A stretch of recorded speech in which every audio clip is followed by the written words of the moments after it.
Crissy Field, spectacular spot, and yes, that is the Golden Gate Bridge behind me. A perfect place to talk about Tom Brady returning home to the Bay Area to face the 49ers defense. It's going to be awesome. Fox even sending their number one crew, Kevin Burkhardt, Greg Olsen, Aaron Andrews, Tom Rinaldi, to cover this game. And I think that the main matchup in this one is definitely going to be Brady against that 49ers pass rush, because Brady's not going to have his best offensive tackle, and that's Tristan Wirfs, who's still out with an ankle injury. And one hallmark of the Bucs ever since they picked up Brady is that they protected him really well. They've kept him very, very clean. But they had some protection issues before the comeback against the Saints yesterday. And I think they're going to have some protection issues against the 49ers without Wirfs and Nick Bosa rushing. And now, the 49ers have Armstead back. Eric Armstead makes a hell of a difference. So to me, the short game, which Tom Brady is a master at, is going to be even more pronounced. The problem for Tampa Bay is they don't have the speed that Miami did to potentially compromise the 49ers in the short game.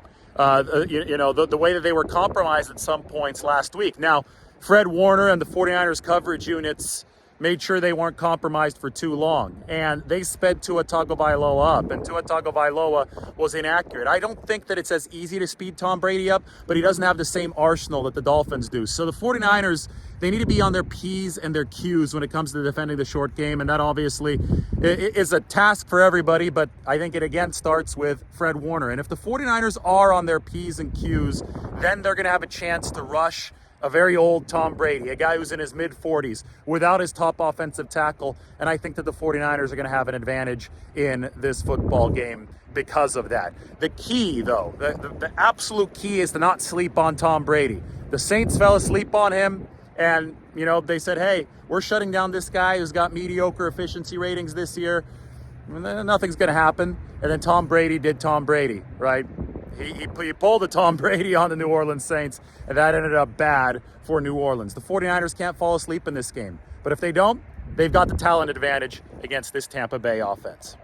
Here's the look at Crissy Field here in the Presidio. This used to be an Army airfield. So I'm standing on what was the runway right now. It was decommissioned in the early 1970s because, as you know, near the Golden Gate, there's a lot of fog, there's a lot of wind. It was better off to just be this beautiful meadow of grass. You could look and see Alcatraz there in the distance. The bay is gleaming today under the sunshine. And if you pan even further, you get a look at the Palace of Fine Arts and downtown San Francisco in the distance, the Transamerica Pyramid and the Salesforce Tower. But Crissy Field is a great spot to just come and hang out, especially on a day like today.